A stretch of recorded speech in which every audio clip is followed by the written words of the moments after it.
नमस्कार दोस्तों, स्वागत है आपका हमारे YouTube चैनल जीके ट्रैकर पे। देखिए फ्रेंड्स, आज की क्लास में हम बात करेंगे जो हमारी एक सीरीज है उत्तराखंड जीके एमसीक्यू सीरीज, जिसमें हम उत्तराखंड की जो इंपॉर्टेंट बुक्स हैं उनको एमसीक्यू के फॉर्मेट में यहाँ पे कवर कर रहे हैं। जिसके अंतर्गत सबसे पहले हम अजय सिंह रावत जी की पुस्तक को देख रहे हैं और आज हम इस पुस्तक की 27वीं क्लास यहाँ पे कवर करेंगे। आज की क्लास में भी आपको उत्तराखंड जीके के अजय सिंह रावत जी की किताब के 20 इंपॉर्टेंट क्वेश्चन यहां पर देखने को मिलेंगे। अगर आपने इससे पहले की क्लासेस को नहीं देखा है तो आप उन सभी क्लासेस को प्लेलिस्ट में जाकर देख सकते हैं। हमने स्टार्टिंग से लेकर सीरियल वाइज इस किताब को कवर करते हुए चले हैं और एमसीक्यू के फॉर्मेट में अतिरिक्त तथ्यों के साथ इनको देखा है। तो चलिए दोस्तों, आज की क्लास को शुरू करते हैं। आज का हमारा पहला क्वेश्चन है, स्वामी सत्यदेव द्वारा अल्मोड़ा में शुद्ध साहित्य समिति की स्थापना किस वर्ष में की गई थी? ये एक प्रीवियस ईयर का क्वेश्चन है। आपसे पेपर में पूछा गया था अल्मोड़ा में शुद्ध साहित्य समिति किसके द्वारा स्थापित की गई, तब आपने कहा स्वामी सत्यदेव ने। अब यहां पर वर्ष पूछा गया है तो वर्ष आप बताएंगे 1913 में इसकी स्थापना हुई थी। ऑप्शन बी सही उत्तर यहां पे हो जाएगा। तो आपको संस्थापक का नाम याद करना है, संस्था का नाम याद करना है, वर्ष का नाम याद करना है और स्थान का नाम भी आपको पता होना चाहिए। नेक्स्ट है, वर्ष 1914 में जीबी पंत द्वारा प्रेम सभा की स्थापना कहां पर की गई? कल हमने देखा था जीबी पंत और हरगोविंद पंत के द्वारा हैप्पी क्लब खोला गया था। हैप्पी क्लब कहां पे इन्होंने स्थापित किया था? अल्मोड़ा में। किस वर्ष? 1903 में। ऐसे ही जो आपकी प्रेम सभा है इसकी स्थापना जीबी पंत ने करी थी 1914 में और यह स्थापना इन्होंने काशीपुर में करी थी। ऑप्शन बी इसका सही उत्तर यहां पे होगा। सीधा क्वेश्चन बनता है, काशीपुर में प्रेम सभा की स्थापना किसने करी और कब करी? तो गोविंद बल्लभ पंत 1914। काशीपुर में ही गोविंद बल्लभ पंत के द्वारा एक आश्रम स्थापित किया गया था जिसको कहा जाता है खद्दर आश्रम।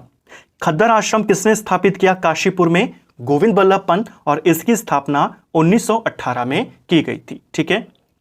किस वर्ष टिहरी में बाल सभा की स्थापना की गई? यह क्वेश्चन भी पेपर में बना है। टिहरी के अंदर बाल सभा, इसकी स्थापना किसने करी और कब करी? यह स्थापित की गई थी 1935 के अंदर। ऑप्शन बी सही उत्तर यहां पे होगा। किसके द्वारा इसे स्थापित किया गया था? तो सत्य प्रसाद रतूड़ी के द्वारा इसे बनाया गया था। देखिए, ये कुछ ऐसे संस्थाएं थी जिन्होंने यहाँ की जो जनता थी उनमें राजनीतिक चेतना का, राष्ट्रवादी जो भावनाएं थी उनके विकास में मदद करी। तो ये आपसे पेपर में पूछे जाते हैं, चाहे वो शुद्ध साहित्य समिति हो, प्रेम सभा हो, हैप्पी क्लब हो, खद्दर आश्रम हो या टिहरी के अंदर बाल सभा हो। तो टिहरी में बाल सभा 1935 में बनी थी। इसके अलावा और भी संस्थाएं आगे बनती रही, जैसे 1939 में टिहरी राज्य प्रजामंडल बना, देहरादून के अंदर सुदेव सुमन के नेतृत्व में। ये सारे जो संगठन थे जनता में चेतना के लिए, राजनीतिक चेतना के लिए, राष्ट्रवादी भावना के लिए बनाए गए थे। ठीक है, इनके बारे में आगे हम अभी और विस्तार से देखेंगे जब उत्तराखंड में स्वतंत्रता आंदोलन वाले चैप्टर में एंटर करेंगे। नेक्स्ट है, कुमाऊं परिषद का गठन निम्न में से कहां पर किया गया था? कुमाऊं परिषद एक बहुत ही इंपॉर्टेंट संस्था थी। इसकी स्थापना 1916 में हुई थी। कल हमने देखा था कुमाऊं के अंदर कांग्रेस की स्थापना 1912 में हुई थी। ठीक है, यह कुमाऊं परिषद है। कुमाऊं परिषद की स्थापना, इसका वर्ष, इसका अधिवेशन, अधिवेशनों के अध्यक्ष, अधिवेशनों में क्या क्या कार्य हुए, उनको लेकर सवाल बनते रहते हैं। यहां पर सिर्फ पूछा है इसका गठन कहां पर हुआ? तो कुमाऊं परिषद 1916 में नैनीताल में बनी थी। ऑप्शन बी सही उत्तर यहां पे होगा। अगर सवाल आएगा कुमाऊं परिषद का जो पहला अधिवेशन था वो कहां पर हुआ? गठन नैनीताल में हुआ है 1916 में। जो पहला अधिवेशन था वो 1917 में हुआ था अल्मोड़ा के अंदर। ठीक है। अगला, कुमाऊं परिषद के अधिवेशन स्थान के युग्म में कौन सा सही सुमेलित नहीं है? एक तरफ कुमाऊं परिषद के अधिवेशन दिए हैं, दूसरी तरफ वह कहां कहां पर हुए उनकी लोकेशन दी गई है। कौन सा वाला गलत है? चलिए देखते हैं। पहला अधिवेशन अल्मोड़ा में हुआ था, यह आपका बिल्कुल सही है। 1917 में हुआ था अल्मोड़ा में जयदत्त जोशी की अध्यक्षता में। यानी पहले अधिवेशन की अध्यक्षता कौन करते हैं? जयदत्त जोशी। कुमाऊं परिषद का तीसरा अधिवेशन क्या कोटद्वार में हुआ था? यह भी आपका बिल्कुल सही है। तीसरा जो अधिवेशन था यह 1919 में हुआ था कोटद्वार में, और इसकी अध्यक्षता बद्रीदत्त जोशी के द्वारा करी गई। कुमाऊं परिषद का चौथा अधिवेशन क्या काशीपुर में हुआ? चौथा अधिवेशन इसका 1920 में हुआ था। हरगोविंद पंत इसके अध्यक्ष थे और ये काशीपुर में ही आयोजित किया गया था। ठीक है। पांचवा अधिवेशन क्या हल्द्वानी में हुआ? कुमाऊं परिषद का जो पांचवा अधिवेशन था वो 1923 में हुआ। इसे बद्रीदत्त पांडे की अध्यक्षता में किया गया था। कुमाऊं केसरी के नाम से जाने जाते हैं बद्रीदत्त पांडे। उनके नेतृत्व में पांचवा अधिवेशन टनकपुर में हुआ था, ना कि हल्द्वानी में। तो डी वाला यहां पर आपका गलत है। हल्द्वानी में कुमाऊं परिषद का जो सेकंड अधिवेशन था, दूसरा अधिवेशन 1918 में जो हुआ था वो हल्द्वानी में हुआ था तारादत्त गैरोला की अध्यक्षता में। तो ये कुमाऊं परिषद के केवल अधिवेशन और उसके स्थान को लेकर हमने प्रश्नों को यहां पर देखा। अगले चैप्टर में हम इन अधिवेशनों को विस्तार से यहां पे कवर करेंगे। जैसे सवाल बनता है कुमाऊं परिषद के किस अधिवेशन को हिंदू मुस्लिम एकता के लिए जाना जाता है, तो वो है तीसरा अधिवेशन। कुमाऊं परिषद का एकमात्र अधिवेशन जो गढ़वाल में हुआ वो भी तीसरा अधिवेशन। कुमाऊं परिषद का ऐसा अधिवेशन जिसे गुरु शिष्य परंपरा के लिए जाना जाता है वो भी तीसरा अधिवेशन। ठीक है। नेक्स्ट है, प्रथम विश्व युद्ध के समय उत्तराखंड के सैनिकों को कुल कितने विक्टोरिया क्रॉस मिले थे? देखिए, पहले विश्व युद्ध में भारत के सैनिकों ने भी भाग लिया था। गढ़वाल के जो सैनिक थे, उत्तराखंड के जो सैनिक थे, इन्होंने भी भाग लिया था। भारत को टोटल उस समय का जो सर्वोच्च मिलिट्री पुरस्कार था उसे कहते थे विक्टोरिया क्रॉस। भारत को पहले विश्व युद्ध के दौरान टोटल 5 मिलिट्री क्रॉस, जो विक्टोरिया क्रॉस थे, ये मिलते हैं। इन 5 में से 2 विक्टोरिया क्रॉस उत्तराखंड के सैनिकों को मिले थे। ऑप्शन बी सही आंसर यहां पे होगा। किन 2 व्यक्तियों को मिले थे? तो एक व्यक्ति थे दरबान सिंह नेगी, जो पहले व्यक्ति थे जिनको विक्टोरिया क्रॉस मिला, और दूसरे थे गब्बर सिंह नेगी, जो सबसे युवा व्यक्ति थे और पहले व्यक्ति थे जिनको मरणोपरांत यह पुरस्कार दिया गया। ठीक है, यह बात है विक्टोरिया क्रॉस के बारे में। उसके बाद जो दूसरे नंबर पे अवार्ड होता था उस समय वो मिलिट्री क्रॉस था। भारत को पहले विश्व युद्ध के दौरान जो इंडियन सोल्जर्स थे उनको टोटल 10 मिलिट्री क्रॉस यहां पर मिले थे। इनमें से 4 मिलिट्री क्रॉस उत्तराखंड के सैनिकों को मिले थे। ठीक है। नेक्स्ट है, वर्ष 1942 में गढ़वाल राइफल्स की कौन सी 2 टुकड़ियां आजाद हिंद फौज में शामिल हो गई थी? देखिए, 1942 में आजाद हिंद फौज में गढ़वाल राइफल्स की 2 टुकड़ियां कौन कौन सी? 2/18 और 5/18 जो गढ़वाल राइफल्स थी, जिन 2 टुकड़ियों में लगभग 2500 सैनिक थे, ये आपके कहां जाकर शामिल हो गए? ये सारे जाकर के आजाद हिंद फौज में शामिल हो गए। प्रश्न बनता है पेपर में, आजाद हिंद फौज में राज्य से कितने सैनिक थे? तो लगभग 2500 के करीब, क्योंकि ये जो 2 टुकड़ियां थी ये आजाद हिंद फौज में शामिल हो गई थी। ठीक है। टोटल कितने सैनिक थे इन 2 टुकड़ियों में? 2500 के करीब सैनिक थे। इन 2500 में से लगभग 600 सैनिक जो थे वे शहीद हो गए थे आजाद हिंद फौज की तरफ से लड़ते हुए। प्रतिशत में अगर बात करें, आजाद हिंद फौज में राज्य के सैनिक कितने थे? 2500। ये टोटल सैनिकों का कितना प्रतिशत था? लगभग 12% सैनिक उत्तराखंड के थे। ठीक है। तो इन 2 यहां पर सैन्य टुकड़ियों को याद आपने करना है। जो चंद्र सिंह गढ़वाली थे, जिनको पेशावर कांड के बाद गिरफ्तार कर लिया गया था, उनको, उनके साथियों को, उनकी जो बटालियन, उनकी जो टुकड़ी थी वो 2/18 थी। ये भी जाकर के और 5/18 जाकर के आजाद हिंद फौज में शामिल हो गए थे। निम्न में से किसे नेताजी सुभाष चंद्र बोस के निजी सहायक नियुक्त किया गया था? जो गढ़वाली सैनिक आजाद हिंद फौज में जाकर मिले उनको बड़े बड़े पदों पर भी नियुक्त किया गया। ऐसे ही एक व्यक्ति थे जिनको नेताजी का निजी सहायक नियुक्त किया गया था। इनका नाम था बुद्धि सिंह रावत। इन्हीं को कुछ जगहों पर बुद्धि शरण रावत भी लिखा गया है, इन्हीं को बुद्धि सिंह रावत भी लिखा गया है। दोनों एक ही व्यक्ति हैं, इसको आपने याद करना है। ये कौन थे? इनको नेताजी का निजी सहायक यहां पर नियुक्त किया गया था। ठीक है। जो पितृशरण रतूड़ी हैं, ये कर्नल के पद तक पहुंचे थे। जो सुभाष रेजिमेंट की पहली बटालियन थी उसके कमांडर इनको बनाया गया था। चंद्र सिंह नेगी की बात करते हैं तो इनको ऑफिसर्स ट्रेनिंग स्कूल सिंगापुर में था, उसका कमांडर इनको बनाया गया था। देव सिंह दानू की बात करते हैं तो देव सिंह दानू को सुभाष चंद्र बोस के जो अंगरक्षक थे, अंगरक्षक बटालियन थी, उसका कमांडर बनाया गया था। तो ये सारे लोग गढ़वाली सेना से संबंधित थे जो बड़े बड़े पदों तक पहुंचे आजाद हिंद फौज में। ठीक है, नेक्स्ट है, निम्न में से किसे नेताजी सुभाष चंद्र बोस द्वारा सरदार ए जंग की उपाधि दी गई थी? सरदार ए जंग यह उपाधि नेताजी ने दी थी कर्नल पितृशरण रतूड़ी को। ऑप्शन बी सही आंसर हो जाएगा। जो पितृशरण रतूड़ी थे, जैसे मैंने आपको कहा, जो सुभाष रेजिमेंट थी उसकी जो पहली बटालियन थी उसके प्रमुख इनको बनाया गया था। ठीक है, उसका नेतृत्व कौन कर रहे थे? यही कर रहे थे। सुभाष रेजिमेंट की जो तीसरी बटालियन थी उसका नेतृत्व मेजर पदम सिंह गुसाई कर रहे थे। तो इन दोनों को भी आपने याद करना है, प्रश्न बन सकते हैं। इनमें से जो कर्नल पितृशरण रतूड़ी थे इनको सरदार ए जंग की उपाधि दी थी सुभाष चंद्र बोस ने। नेक्स्ट है, कांग्रेस के 1919 के अमृतसर सम्मेलन में गढ़वाल के किन दो नेताओं ने भाग लिया था? तो कांग्रेस का जो ऐतिहासिक 1919 का अमृतसर सम्मेलन था या अमृतसर अधिवेशन था, इसमें किसके द्वारा भाग लिया गया था? इसमें भाग लिया था गढ़वाल के दो प्रमुख नेताओं ने, बैरिस्टर मुकुंदी लाल और अनसुईया प्रसाद बहुगुणा। ठीक है, कांग्रेस अधिवेशनों में किस किस व्यक्ति ने भाग लिए उनके नाम पूछे जाते हैं।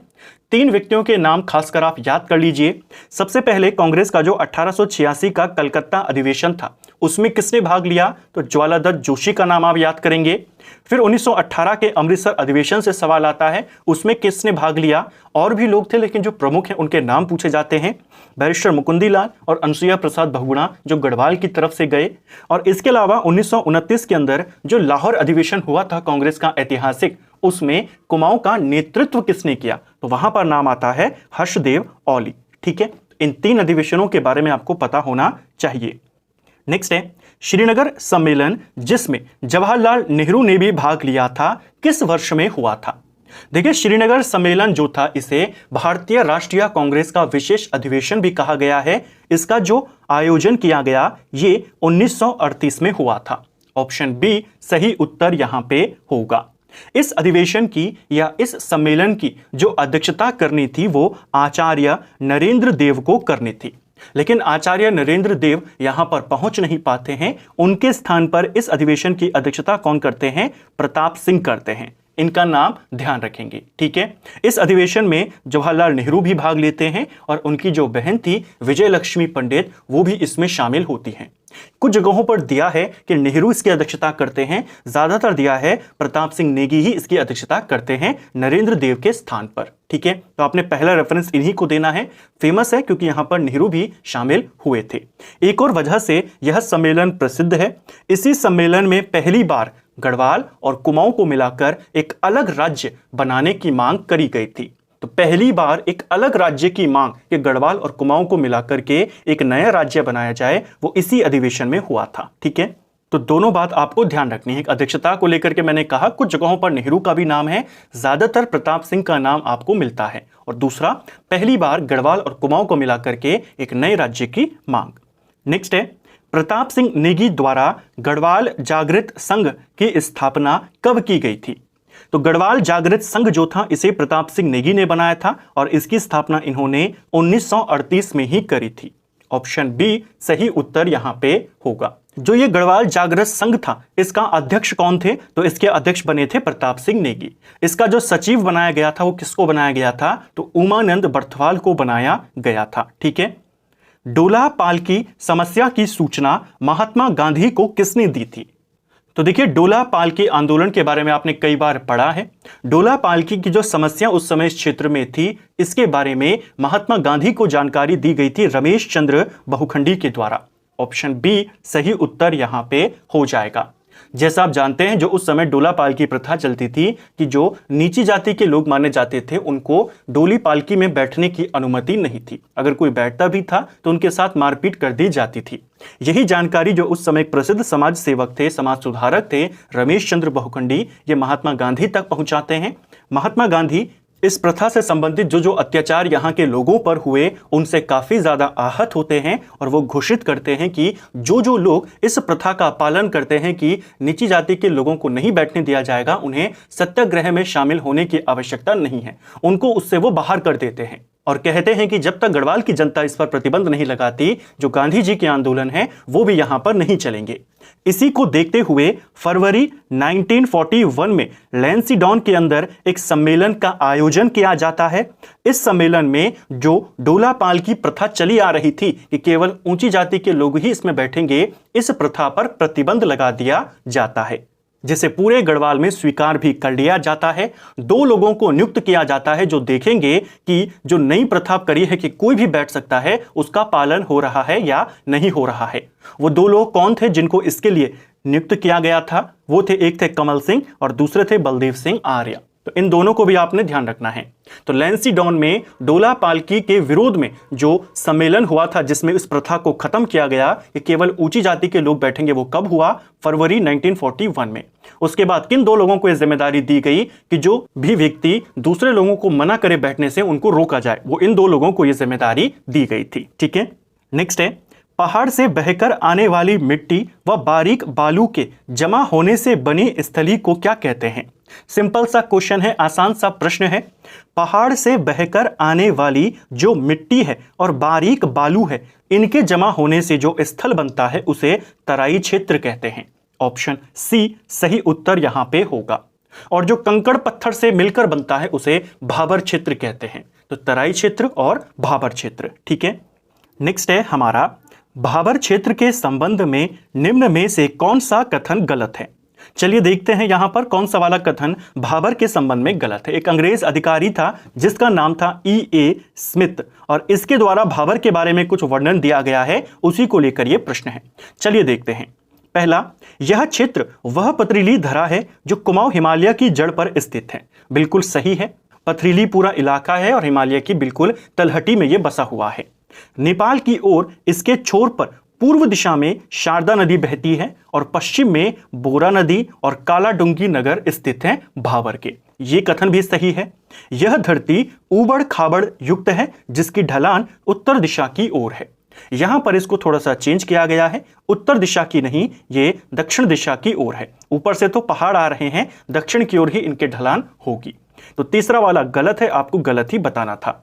लेकिन आपको इसके साथ 2 फैक्ट पता चले कि किस व्यक्ति ने भाबर क्षेत्र का उल्लेख किया है, इसकी स्थिति का उल्लेख किया है। तो E.A. स्मिथ का नाम याद करेंगे और दूसरा पूर्व दिशा में शारदा, पश्चिम में बोरा नदी और कालाडुंगी क्षेत्र। इसी प्रकार जैसे E.A. स्मिथ ने भाबर के बारे में लिखा है, एटकिंसन ने तराई के बारे में लिखा है। एटकिंसन तराई के बारे में लिखता है कि तराई के उत्तर में भाबर क्षेत्र है, दक्षिण में यूपी के जो जिले हैं पीलीभीत, बरेली, मुरादाबाद, रामपुर, वो आते हैं। पूर्वी छोर पर शारदा नदी है तराई के और पश्चिम में बिजनौर जिला आता है। तो तराई की जानकारी एटकिंसन देता है, भाबर की जानकारी स्मिथ देता है। ठीक है, ह्वेनसांग ने अपने यात्रा वृतांत में काशीपुर को क्या कहा है?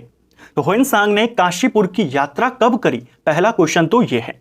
ह्वेनसांग ने काशीपुर की यात्रा 636 ईस्वी में करी थी। ठीक है, ह्वेनसांग वो पहला व्यक्ति था जिसने इस इलाके की स्थिति के बारे में जानकारी दी है। विस्तृत जानकारी काशीपुर के इलाके की हमें कहां से मिलती है? ह्वेनसांग का जो यात्रा वृतांत है सियुकी के नाम से, वहां से मिलती है। उस समय इसे क्या कहा जाता था? उसे कहा गया था गौविशाण। ऑप्शन बी सही उत्तर यहां पे होगा। ह्वेनसांग यहां पर आया 636 ईस्वी में। उसने गौविशाण की पूरी जो स्थिति थी, उसका जो विस्तार था वो स्पष्ट किया। बाद में कनिंघम ने यहां पर सर्वे का काम किया लगभग 1869 के करीब, और कनिंघम ने कहा कि गौविशाण, जिस गौविशाण की बात ह्वेनसांग कर रहा है अपने यात्रा वृतांत में, वो गौविशाण क्या है? हमारा काशीपुर है। तो क्वेश्चन बनेगा काशीपुर का पूर्व नाम क्या है? गौविशाण। गौविशाण में ह्वेनसांग कब आया? 636 ईस्वी में। गौविशाण ही काशीपुर है, किसने कहा? कनिंघम ने। ठीक है, ह्वेनसांग ने काशीपुर को क्या कहा? गौविशाण। काशीपुर की जो स्थापना होती है वो 1639 में होती है, काशीनाथ अधिकारी, जो चंदों का ही एक अधिकारी था, उसके द्वारा। ये कुछ इंपॉर्टेंट बातें हैं जो पूछी जाती हैं। एक अंग्रेज था जिसका नाम था बिशप हेबर। इसने भी गौविशाण यानी काशीपुर की यात्रा करी थी 1824 में, इसको भी ध्यान रखना।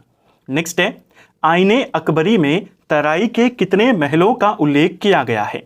तो आईने अकबरी अबुल फजल की रचना है, इसमें तराई का उल्लेख किया गया है, तराई क्षेत्र का उल्लेख किया गया है और इसी पुस्तक में तराई के 21 महलों का उल्लेख यहां पर हुआ है। यह क्वेश्चन पेपर में बना है कि तराई क्षेत्र में आईने अकबरी के अनुसार कितने महल यहां पर बने हुए थे, यानी परगने बने हुए थे, तो 21 इसका उत्तर होगा।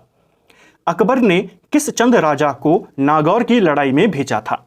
तो अकबर की तरफ से या मुगलों की तरफ से नागौर के युद्ध में, नागौर की लड़ाई में भाग लेने वाला राजा था रुद्रचंद। ऑप्शन सी सही उत्तर यहां पे होगा। ठीक है, रुद्रचंद के बारे में, चंद्रवंश के बारे में पिछली क्लासेस में हमने बात करी थी कि कैसे रुद्रचंद की अकबर के साथ मुलाकात होती है। 1588 में लाहौर में यह मुलाकात होती है और फिर रुद्रचंद को नागौर की लड़ाई में भेजा जाता है, जहां पर इसकी वीरता से प्रसन्न होकर अकबर इसे जो 84 माल परगना था, यानी जो तराई भाबर का क्षेत्र था, वो प्रदान कर देता है। यह वापस आता है, यहां का बंदोबस्त करवाता है और रुद्रपुर नामक शहर की स्थापना करता है।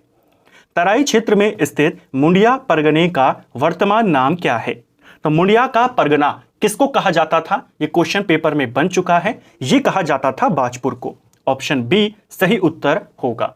देखिए, तराई में जो प्रमुख परगने हैं उनकी संख्या कितनी मानी जाती है? वो 7 मानी गई है, जिसमें जसपुर था, जिसका पूर्व नाम उस समय क्या था? शह जगीर इसका पुराना नाम था। बाजपुर है, जिसे मुंडिया का परगना कहते थे। काशीपुर है, चंद काल में काशीपुर को कोटा कहा जाता था। बख्शी है, जिसका आज का नाम है नानक मत्ता। तो ये कुछ इंपॉर्टेंट नाम है जो पेपर में पूछ लेता है। जसपुर का पुराना नाम शहजगीर, बाजपुर का मुंडिया का परगना, काशीपुर का कोटा और बख्शी ये खुद पुराना नाम है किसका? नानक मत्ता का। तो इनको ध्यान रखेंगे। किसकी सहायता से बाज बहादुर चंद ने तराई को विद्रोहियों से खाली करवा लिया था? रुद्रचंद ने अकबर से प्राप्त तो कर लिया था, लेकिन बाज बहादुर चंद के काल में दोबारा से विद्रोहियों की नजरें इस क्षेत्र में आने लगी थी, क्योंकि त्रिमल चंद जब राजा बना था, त्रिमल चंद के बाद तराई क्षेत्र में ज्यादा समृद्धि यहां पर आने लगी। उसी के काल से 9 लाख रुपए की आमदनी इस क्षेत्र से होने लगी। 9 लखिया परगना इसको कहा जाने लगा। तो लगातार जो बाहरी आक्रमण होते थे चंद राजाओं पे, वो डायरेक्ट होते थे तराई क्षेत्र पर। तो इसी समस्या को देखते हुए बाज बहादुर चंद जाता है दिल्ली दरबार में, शाहजहां से विनती करता है। शाहजहां और मुगलों की ओर से ये काबुल कंधार लड़ाइयों में भी जाता है। बदले में शाहजहां इसे बहादुर की उपाधि देता है और साथ में इस पूरे परगने को खाली करवाने के लिए अपने सूबेदारों को आदेश देता है। उसी के आदेश के बाद जो मुरादाबाद का नवाब था या मुरादाबाद का संस्थापक सूबेदार था, जिसका नाम था नवाब रुस्तम खान, इसकी मदद से बाज बहादुर चंद विद्रोहियों से तराई को खाली करवा लेता है। तो ऑप्शन बी इसका सही उत्तर यहां पे होगा। इसको भी आपने ध्यान रखना है। तो फ्रेंड्स, ये था हमारा आज का वीडियो, जिसमें हमने उत्तराखंड जीके के 20 और क्वेश्चन को यहां पर कवर किया। इनको डिटेल में समझने का प्रयास किया। कहानी के तौर पर सीरियल वाइज हम पूरी किताब को कवर करते हुए आ रहे हैं। 27 क्लासेस में 540 प्रश्नों को हम पूरी डिटेल के साथ अजय सिंह रावत जी की पुस्तक से कवर कर चुके हैं। उम्मीद करता हूं आपको आज का वीडियो पसंद आया होगा। अगर आपको ये वीडियो पसंद आई है तो वीडियो को लाइक करें, चैनल पर नए हैं तो सब्सक्राइब करें, अपने दोस्तों के साथ शेयर करें। वीडियो आपको कैसा लगा कमेंट बॉक्स में हमें ज़रूर बताएं। Thank you friends.